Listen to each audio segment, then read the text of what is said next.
பெயர். சவுண்டா சொல்லு. நாங்கள் இப்பொழுது மகாத்மா காந்தி அவர்களை பற்றி பேச போகின்றோம்.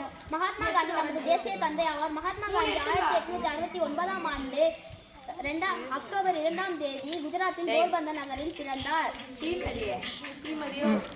மகாத்மா காந்தியின் தந்தை பெயர் கரம்சந்த் காந்தி மற்றும் அவர் தாயின் பெயர் குட்லெட் பாய். காந்திஜி தன் 15ஆம் வயதில் திருமணம் செய்து கொண்டார்.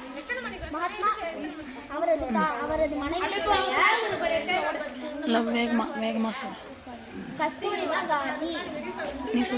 காந்திஜி லண்டன் பல்கலைக்கழகத்தில் சட்டம் பயின்றார். காந்திஜி தென்னாப்பிரிக்காவில் சிவில் உரிமைகளுக்காக கடுமையாக போராடினார்.